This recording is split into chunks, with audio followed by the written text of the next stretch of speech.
ధర్నా చౌక్ ఈ తెలంగాణ గడ్డ మీద ఎవరికి సమస్య ఉంటుందో వాళ్ళు టెంట్ వేసుకొని ఇక్కడ ఉద్యమాన్ని చేస్తారు.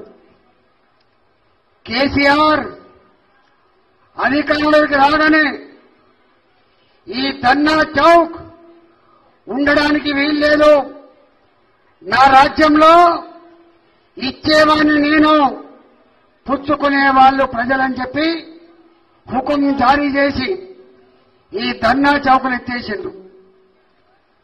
ప్రజాస్వామికవాదులు, భంగపడ్డవాళ్లు, బాధ ఉన్నవాళ్లు, సంఘాన్ని నడిపే వాళ్ళంతా కూడా న్యాయ పోరాటం చేసి, ధర్మ పోరాటం చేసి మళ్లీ కేసీఆర్ తెలంగాణ గడ్డ ఇది, తెలంగాణ ప్రజలకి పిడికిలెత్తే అధికారం ఉంటుందని చెప్పి మళ్లీ ధర్నా చౌకని సాధించుకున్నాం మనం.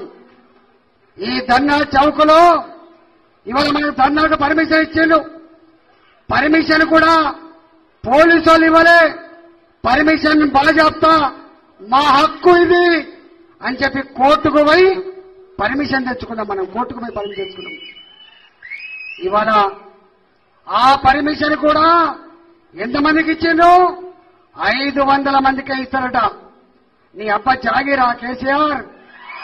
ఇవాళ జిహెచ్ఎంసీ ఇండ్లు లేని వాళ్ళు 500 లేరు, ఇండ్లు లేని వాళ్ళు 5 లక్షల మంది జిహెచ్ఎంసీలో ఉన్నారు. వాళ్ళందరూ కూడా తల్లి వచ్చేటువంటి ఆస్కారం ఉంటుంది. ఇవాళ ఏమనలే కేసీఆర్, గవర్నర్ కిషన్ రెడ్డి గారు చాలా విషయాలు చెప్పిండు. ఆ జోలికి నేను పోను. కానీ ఒక్కటి మాత్రం సత్యం, కూడు గుడ్డ నీడ.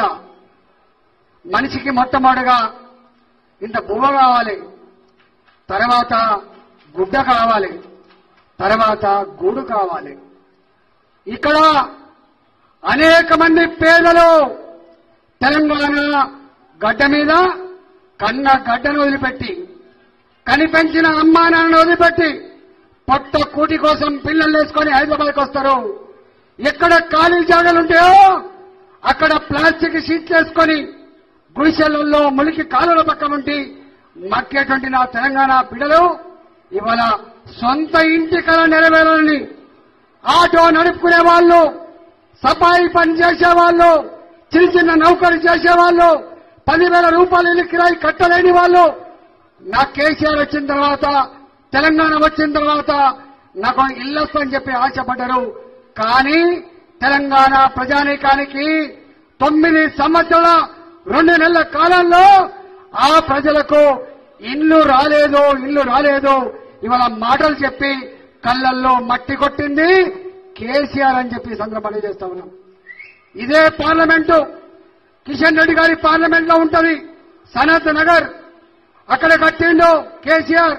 తెలంగాణ ప్రజలారా, మీరు మొదటి 5 సంవత్సరాలు నేను మీకు ఇల్లు కట్టించలేకపోతున్నా, నేను ప్రాజెక్టు కడుతున్నా, అభివృద్ధి చేస్తున్నా, ఓపిక పట్టమని చెప్పి ఇదే సనత్ నగర్ నియోజకవర్గంలో ఐడిహెచ్ కాలనీ అని చెప్పి ఒక 100 ఇళ్లు కట్టిండు. 100 ఇళ్లు కట్టి బ్రహ్మాండంగా ఏటపోతులు కోసి కళ్ళు పొట్టు తీసుకొచ్చి గుడాలేసి వాళ్ళ ఇళ్లలో తోలిండు. ఆ ఇళ్లలో తోలిన తర్వాత, ఆ 100 కుటుంబాల ఇళ్లలో తోలిన తర్వాత తెలంగాణ నుంచి నలుమూల నుంచి బస్సులు కట్టుకొని నా ఆడబిడ్డను తీసుకొచ్చి నా తెలంగాణ ఆడబిడ్డలోరా, నేను ఉద్యమంలో చెప్పినట్టుగా, అసెంబ్లీలో చెప్పినట్టుగా ఇగో ఇట్లాంటి ఇళ్లే మీకు కట్టిస్తా. ఈ దేశంలో ఏ ప్రధానమంత్రి ఆలోచించలేదు. ఈ దేశంలో ఉన్న అనేక రాష్ట్రాల ముఖ్యమంత్రులు కూడా మీకోసం ఆలోచించలేదు. పుట్టిందే మీకోసం, ఇవాళ బతుకుతుందే మీకోసం, మీకు డబుల్ బెడ్రూమ్ ఇచ్చి మీ రుణం తీసుకుంటా అని చెప్పి ఎప్పుడు చెప్పిండు?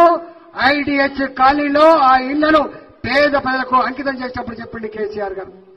కానీ 9 ఏళ్లు గడిచిపోయింది, ఐడిహెచ్ కాలనీ లాంటి డబుల్ బెడ్రూమ్ రాలే. ఇవాళ ఇక్కడన్నా కనీసం అక్కడక్కడ కేంద్ర ప్రభుత్వం ఆధీనంలో ఉండే హడ్కో 9,000 కోట్ల రూపాయలు రుణం ఇచ్చింది. హడ్కో బ్యాంక్ 9,000 కోట్ల రూపాయలు రుణం ఇచ్చింది. కేంద్ర ప్రభుత్వం అర్బన్ హౌసింగ్ కింద రూరల్ హౌసింగ్ కింద 1311 రూపాయలు ఇచ్చింది. 1311 రూపాయలు కేంద్ర ప్రభుత్వం ఇచ్చింది. 9000 రూపాయలు కేంద్ర ప్రభుత్వ బ్యాంకులు ఇచ్చినాయి. మరి ఈ 9 సంవత్సరాల 2 నెలల కాలంలో, ఈ 10 సంవత్సరాల కాలంలో కేసీఆర్ 20 లక్షల బడ్జెట్ ప్రవేశపెట్టి ఆ 20 లక్షల బడ్జెట్ లో ఇవాళ తెలంగాణ పేదవాళ్ల ఇళ్ల కోసం మనకిచ్చిన డబ్బు కేవలం 600 కోట్ల రూపాయలు మాత్రమే. ప్రజలారా, 600 కోట్ల రూపాయలు మాత్రమే. మొత్తం ఖర్చు పెట్టిన డబ్బు 11,000 కోట్ల రూపాయలు తప్ప ఒక్క రూపాయి కూడా ఖర్చు పెట్టలేదు. 2,91,000 ఇళ్లు శాంక్షన్ చేసి ఇవాళ 1,00,000 ఇళ్లు కట్టినా అని చెప్పి లెక్కలు చెప్పి కేవలం 35,000 ఇళ్లు మాత్రమే పేదలకు హ్యాండ్ ఓవర్ చేసిండ్రు. కట్టిన ఇళ్లు పాల్పడిపోతా ఉన్నాయి. కట్టిన ఇళ్లకు దర్వాలు పిక్కబోతా ఉన్నారు. కట్టిన ఇళ్లకు కిటికీలు పోతా ఉన్నాయి తప్ప వాటి పంచే దమ్ము కేసీఆర్ ప్రభుత్వానికి లేదు. వాళ్ళకు తెలుసు, ఇన్ని తక్కువ ఇండ్లు మనం పంచే ప్రయత్నం చేస్తే పేదలు ఊరుకోరు, పేదలు రానియని చెప్పి భయంతో ఆ పని చేస్తున్నారు. ఇలా కడితే ఇల్లు ఎక్కడ కట్టిండు? కడితే గజ్వేల్లో కట్టిండు, కడితే సిద్దిపేటలో కట్టిండు, కడితే సిరిసిల్లో కట్టిండు, కడితే అక్కడక్కడ కష్టపడ్డ కొద్ది మంది అక్కడ కట్టింది తప్ప ఎక్కడ కూడా డబుల్ బెడ్రూమ్ పేదలకు ఇవ్వలేదు. ఇవాళ నేను అడుగుతా ఉన్నా కేసీఆర్ గారు, మీరు అన్నారు కదా రాజు తలుచుకుంటే దెబ్బలెక్కదు అంటాడు కేసీఆర్. తెలంగాణ ధనిక రాష్ట్రం అంటాడు కేసీఆర్. కేసీఆర్ పేదల కోసమే పుట్టిన అంటాడు కేసీఆర్. నేను అడుగుతా ఉన్నా, ఇవాళ 9 సంవత్సరాలు గడిచిపోయినప్పటికి కూడా ఎందుకు డబుల్ బెడ్రూమ్ ఇవ్వలేకపోయినామో ఇవాళ ప్రజలకు క్షమాపణ చెప్పమని కోరుతా ఉన్నాం. ఇవాళ ఏమంటాను చూసిందా మీరు? మేమన్నా అన్నాం.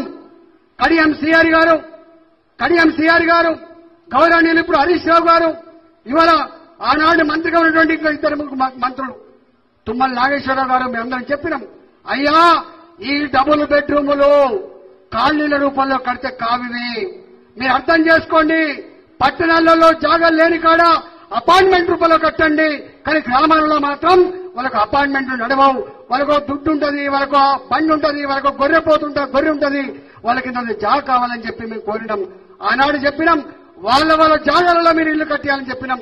గ్రామాలకు పోతే మేము ఎక్స్ప్లెయిన్ చేసినాం. మేము ఇది కుమ్మరుల వాడ అంటారు, ఇది తెనుగోళ్ల వాడ అంటారు, ఇది సాకరుల వాడ అంటారు, ఇది గౌన్ల వాడ అంటారు. వాళ్ళ వాడకట్టులో వాళ్లే ఇల్లు కట్టుకుంటారు. అవసరమైతే 1 లక్షలు 2 లక్షల రూపాయలు కలేసుకుంటారని చెప్పినాం. కానీ ఇవ్వలే. ఏం చెప్పినాడు? గ్రామీణ ప్రాంతాలలో ఒక ఇల్లు మీద 5,04,000 రూపాయలు శాంక్షన్ చేసిండు. పట్టణ ప్రాంతాల్లో 7,5 లక్షల రూపాయలు శాంక్షన్ చేసిండు. కానీ ఎక్కడ కూడా ఇవ్వకపోగా మొన్న ఏమంటాడు? మొన్న 9 ఏళ్ల తర్వాత 10 ఏళ్ల తర్వాత మళ్ళీ ఏమంటాడు? 5 లక్షల రూపాయలు నేను ఇవ్వలేను, మీరు డబుల్ బెడ్లు కట్టుకుంటా అంటే గృహలక్ష్మి పథకం కింద 3 లక్షలు ఇస్తా అని చెప్పి. నేను అడుగుతున్న కేసీఆర్ గారు, 2014లో మన బడ్జెట్ 1,00,000 కోట్ల రూపాయలు, ఇవాళ మన బడ్జెట్ 3 లక్షల కోట్ల రూపాయలు. నేను అడుగుతున్నా, ధరలు పెరిగినాయా తగ్గినాయా? ఆనాడు సిమెంట్ ధర 180-190 రూపాయలు, ఇవాటి సిమెంట్ ధర 300 పైసలకు ఉన్నమాట. వాస్తవమా కాదా? ఆనాడు ఐరన్ ధర, సీకుల ధర 35 రూపాయలు, ఇవాళ సీకుల ధర 65 రూపాయలు ఉన్నది. ఇవాళ మేస్త్రి ధర ఆనాడు 600 రూపాయలు ఉండే, ఇవాళ 1200 రూపాయలు ఉంది. పారకాడి ధర ఎంత ఉందో ఇవాళ అర్థం చేసుకోండి. ఇవాళ నీళ్ళు ఇచ్చే 3 లక్షల రూపాయలు బిచ్చం తప్ప, పునాది వరకే ఇల్లు కట్టుకుంటాం తప్ప దాన్ని డబుల్ బెడ్రూమ్ కట్టుకునేటువంటి ఆస్కారం లేదు. గతంలోనే ఇదే కాంగ్రెస్ పార్టీ ఆనాడు 70,000 రూపాయలు ఇచ్చినప్పుడు మీ ముస్తి 70,000 రూపాయల కోసం మా వాళ్ళు అప్పుల పాలైతా ఉన్నారు. పేదవాళ్లకు డబుల్ బెడ్రూమ్లు ప్రభుత్వం పూర్తి స్థాయిలో శాంక్షన్ చేయాలని చెప్పినాం, పూర్తి స్థాయిలో డబ్బులు ఇవ్వాలని చెప్పినాం. కానీ వాళ్ళు చేతులు రాలే. ఇవాళ అడుగుతున్నా, 2014లో 5 లక్షల రూపాయలు ఇస్తే 2023లో 3 లక్షల రూపాయలు ఇస్తా అని చెప్తున్నావు. మరి దీన్ని ఏమనుకోవాలో తెలంగాణ ప్రజలు అర్థం చేసుకోమని చెప్పుకుంటున్నాం. ఈ సచివాలయం 600 కోట్ల రూపాయలతో మొదలుపెట్టారు. కానీ వాళ్ళ 1500లో 1600 కోట్ల రూపాయలు ఖర్చు అయిపోయింది. నువ్వు ప్రగతి భవన్ మొదలు పెట్టుకున్నప్పుడు, నీ ఇల్లు కట్టుకుంటున్నప్పుడు 60 కోట్లతో మొదలు పెట్టావు, కానీ 150 కోట్ల రూపాయలు అయింది. మళ్ళీ అంటే అర్థం ఏంటి? ఇవాళ నీకో న్యాయం మాకో న్యాయమా? ఇవాళ మేము భారతీయ జనతా పార్టీగా డిమాండ్ చేస్తా ఉన్నాం. ఇవాళ ఆనాడు 5 లక్షల రూపాయలు ఏదైతే ప్రామిస్ చేసావో ఇవాళ కూడా గ్రామీణ ప్రాంతాలలో పార్టీలకు సంబంధం లేకుండా నిజమైన పేదవాళ్ళు ఎవరైతే ఉన్నారో మీరు ఎంక్వైరీ చేయించి ఇవాళ కలెక్టర్ల ఆధ్వర్యంలో గృహలక్ష్మి పేరిట పేదలకు డబుల్ బెడ్రూమ్లకు 5,04,000 రూపాయలు శాంక్షన్ చేయమని చెప్పి నేను డిమాండ్ చేస్తా ఉన్నా.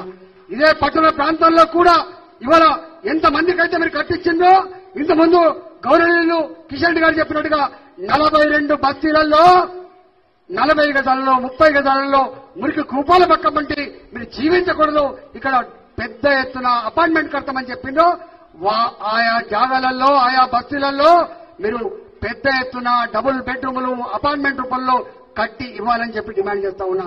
నీకు ఇంకా ఉన్నది టైం 3 నెలలు మాత్రమే. నీకు కట్టించే దమ్ము లేదు నీకు. ఇవాళ గృహలక్ష్మి పేరిట కేవలం ఓట్ల కోసం మాత్రమే నువ్వు ప్రొసీడింగ్ కాపీలు ఇస్తావు తప్ప ఆ డబ్బులు ఈ ప్రభుత్వం రిలీజ్ కావు. ఆ డబ్బులు కేసీఆర్ ఇవ్వడని చెప్పి మనం చేస్తున్నా. ఇవాళ మీకు భారతీయ జనతా పార్టీగా మీకు హామీ ఇస్తా ఉన్నాం. ఈ 5,04,000 రూపాయలు ఏవైతున్నాయో కేంద్ర ప్రభుత్వ సహకారంతో నరేంద్ర మోడీ గారి ఆశీర్వాదంతో భారతీయ జనతా పార్టీ రేపు గ్రామీణ ప్రాంతాల్లో 5 లక్షల రూపాయలు ఇళ్ల కోసం ఇస్తామని చెప్పి మనం చేస్తున్నా. మాకు కులంతో సంబంధం లేదు, మాకు మతంతో సంబంధం లేదు, మాకు రాజకీయాలతో సంబంధం లేదు. మాకున్న సంబంధం ఇల్లు లేకుండా బిక్కు మండు బతకడండి పేదలకు డబుల్ బెడ్రూమ్ల కోసం 5,04,000 రూపాయలు ఇచ్చే జిమ్మదార్ భారతీయ జనతా పార్టీ తీసుకుంటారని చెప్పి మనం చెప్తున్నా. ఇవాళ పట్టణ ప్రాంతాల్లో కూడా అపార్ట్మెంట్స్ ఏవైతున్నాయో ఈ అపార్ట్మెంట్స్ కు అర్బన్ హౌసింగ్ కింద ఇప్పటికే నరేంద్ర మోడీ గారు అనేక కోట్ల ఇళ్లు శాంక్షన్ చేసిండు. ఈ పక్కకే ఉంటది ఏపీ ఆంధ్రప్రదేశ్, అది పేద రాష్ట్రం అని చెప్తాడు కేసీఆర్, దివాళా తీసిందని చెప్తాడు కేసీఆర్. కానీ గా రాష్ట్రంలో నరేంద్ర మోడీ గారి సహకారంతో కేంద్ర ప్రభుత్వ అండతో 20 లక్షల ఇళ్లు కట్టిందని చెప్పి వార్తలు వస్తా ఉన్నాయి. అక్కడ 20 లక్షల ఇళ్లు కడితే ఇవాళ ఇక్కడ మాత్రం 35,000 ఇళ్లు పంచి పేదలకు ఏం న్యాయం చేసినామో ఒకసారి చెప్పండి. ఇవాళ అంటున్నాడు మళ్ళా మన అసెంబ్లీలో మాట్లాడుతున్నాడు, మళ్ళా మాకే ఓట్లేస్తారు, మళ్ళీ మేమే అధికారంకి వస్తాం. ఒకవేళ నీకు కనుక అధికారం ఇస్తే మా బతుకులు ఆగమే, మా బతుకులు మారవు. మీరు చూస్తా ఉన్నారు. ఇంకా సమస్యలు చెప్పాలని చాలా ఉన్నాయి. కానీ ఒక్కటి మాత్రం సత్యం, మొన్న కోకాపేటలో భూమి అమ్మితే 1 ఎకరం ధర 100 కోట్ల రూపాయలని చెప్పి పలికినావు కదా, దాన్ని చూసి మురిసిపోయినావు కదా, దాన్ని ప్రజలకు చెప్పినావు కదా. నేను అడుగుతున్న కేసీఆర్ గారు, ఈ 9 సంవత్సరాల కాలంలో హైదరాబాద్ చుట్టుపక్కల ఏ పేదవాడికైనా ఒక 60 గజాల జాగిచ్చిన దమ్ము నీకుందా అని చెప్పి అడుగుతున్నా. ఇవ్వకపోగా 60 ఏళ్ల క్రితం 70 ఏళ్ల క్రితం ఆనాడు అసైన్మెంట్ రూపంలో తొండలు గుడ్లు పట్టని భూములు ఆనాడు పన్ను కట్టుకొని భూమి ఉంచుకుందామంటే కూడా ఉంచుకొని చెట్లున్న భూములు, గుట్టలున్న భూములు, రాళ్లున్న భూములు చదును చేసుకొని ఆనాడు దున్నుకుంటా ఉంటే ఆనాటి ప్రభుత్వాలు వాళ్ళకి ఎకరమో 6 ఎకరమో అసైన్మెంట్ చేస్తే ఇవాళ రింగ్ రోడ్ వచ్చిన తర్వాత ఈ పేదలకు 10 కోట్ల రూపాయల భూమి ఎందుకు, ఈ పేదలకు 50 కోట్ల రూపాయల భూమి ఎందుకని చెప్పి భయపెట్టించి ఈ భూమిని మీరు అమ్ముకోలేరు, ఈ భూమిని మీరు అనుభవించలేరు, మాకివ్వండి అని చెప్పి ఒక రియల్ ఎస్టేట్ బ్రోకర్ లాగా ఆ భూములు తీసుకొని ఎకరానికి 300 గజాల చొప్పున ఇచ్చి ఆ పేదల కళ్ళలో మట్టి కొట్టిండు. ఇంతకుముందు కిషన్ గారు ఒక మాట అన్నారు, 3 ఎకరాల భూమి దేవుడెరుగు, కానీ 5,800 ఎకరాల అసైన్మెంట్ భూములు, పేదల భూములు గుంజుకున్న నీచపు చరిత్ర ఇవాళ కేసీఆర్ ప్రభుత్వం మనం చేస్తున్నాం. ఇక్కడే ఉన్న రవి యాదవ్ గారు అక్కడ 30 ఏళ్ల కింద వేసుకున్నాడు ఒక బస్తీని తీసేస్తే మేం పోయినాం. ఖబర్దార్ కేసీఆర్, మా జోలికి వస్తే మీ అంతు చూస్తామని చెప్పి బెదిరిస్తే ఆ కాలనీ ఉండదు. నేనే బడంగపేటలో మా నరసింహారెడ్డి గారు ఇక్కడనే ఉన్నారు, శ్రీరాములు యాదవ్ గారు ఇక్కడనే ఉన్నారు. బడంగపేటలో 1954లో ఆ భూమి మీద వాళ్ళకు దున్నుకుంటా ఉన్నారు. 70 ఏళ్ళు అవుతుంది. కానీ వాళ్ళకు మొన్న ధరణి తర్వాత వాళ్ళకు పాసు పుస్తకాలు రాలే. పాసు పుస్తకాలు రానందుకు ఆ భూమి మీద కన్నేసి ఈ బడంగపేట దళితులకి ఈ 40 ఎకరాల భూమి ఎందుకని చెప్పి 25 ఎకరాల భూమి గుంజుకున్నారు. మిగతా 14 ఎకరాలు కూడా గుంజుకునే ప్రయత్నం చేస్తే వాళ్ళను భారతీయ జనతా పార్టీ అండగా ఉండి ఉద్యమం చేస్తే తీసుకుపోయి హయత్ నగర్ పోలీస్ స్టేషన్ పెట్టిండ్రు.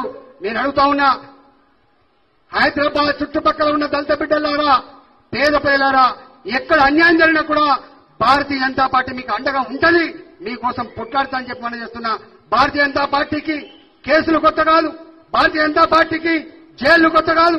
ఎన్ని నిర్బంధాలైనా భరిస్తాం, కానీ పేదల హక్కుల కోసం మాత్రం మీ వెంట ఉండి పోరాటం చేస్తామని చెప్పి హామీ ఇస్తా ఉన్నాం. భారతీయ జనతా పార్టీని మీరు ఆశీర్వదించండి, భారతీయ జనతా పార్టీని తెలంగాణ గడ్డ మీద గెలిపించండి. కేంద్ర ప్రభుత్వ సహకారంతో, నరేంద్ర మోడీ గారి ఆశీర్వాదంతో ఈ డబుల్ బెడ్రూమ్ కళ, సొంత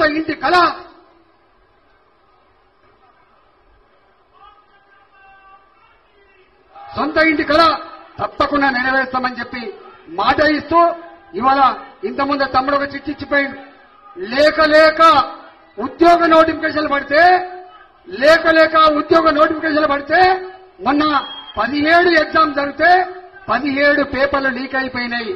చదువుకున్నోడికి నౌకరు రాదని తేలిపోయింది. పైరవికారులకు, బ్రోకర్లకు మాత్రమే ఆ పేపర్లు లీక్ అయిపోయి వాళ్ళకే మళ్ళా ఉద్యోగాలు వస్తాయని చెప్పి తేలిపోయింది. అయినప్పటికీ కూడా ఆశ సాధకామ నిరుద్యోగ బిడ్డలు ఇవాళ సిటీ సెంట్రల్ లైబ్రరీలో ఉపాసమని చదువుకున్న వాళ్ళు ఇవాళ వాళ్లకు ఎగ్జామ్స్ పోస్ట్ పోన్ చేయమని చెప్పడుతున్నారు. అన్ని ఎగ్జామ్స్ ఒకేసారి ఉంటే మేము రాయలేము, టెన్షన్ భరించలేము అని చెప్పి మాకు కొంత కుషన్ కావాలని చెప్పి వాళ్ళు డిమాండ్ చేస్తే అరెస్ట్ చేస్తాను తప్ప, బెదిరిస్తాను తప్ప ఎగ్జామ్ పోస్ట్ పోన్ చేస్తారు. దానికైనా డబ్బులు ఇవ్వాల్సి ఉంటుందా? దానికేమైనా చేసే ఉంటుందా? రాచరికం అంటే నేను అన్నదే వేదమైనటువంటి ఒక అహంకారం తప్ప కేసీఆర్ గారు ఆ నిరుద్యోగ బిడ్డలు ఏ గ్రూప్ 2 ఎగ్జామ్స్ అయితే పోస్ట్ పోన్ చేయమని చెప్పి అడుగుతున్నారో మీరు ఆలోచన చేయమని చెప్పి కోరుతున్నా, దాన్ని పోస్ట్ పోన్ చేయమని కోరుతున్నా. ఎందుకంటే అనేక ఉద్యోగాలు ఉన్నాయి, అనేక ఎగ్జామ్స్ ఉన్నాయి కాబట్టి ఈ ప్రెషర్ లో, ఈ మానసిక ఒత్తిడిలో వాళ్ళు చదువుకోలేరు కాబట్టి, మానవతా కోణంలో వాళ్ళు మన బిడ్డలే కాబట్టి, పేద బిడ్డలే కాబట్టి మీరు వాటి పోస్ట్ పోన్ చేయాలని చెప్పి డిమాండ్ చేస్తా ఉన్నా. వాళ్ళు కోర్టు మెట్టెక్కిండ్రు. నాకు తెలిసి చట్టాల మీద సంపూర్ణమైన విశ్వాసం ఉంది. ఈ ప్రభుత్వం నియంతృత్వ ప్రభుత్వం కాబట్టి కోర్టు అయినా మానవతా కోణంలో ఆ ఎగ్జామ్ పోస్ట్ పోన్ కోసం తప్పకుండా విద్యార్థుల పక్షాన, నిరుద్యోగుల పక్షాన నిలుస్తారని చెప్పి ఆశిస్తూ సెలవు తీసుకున్నా. జై తెలంగాణ.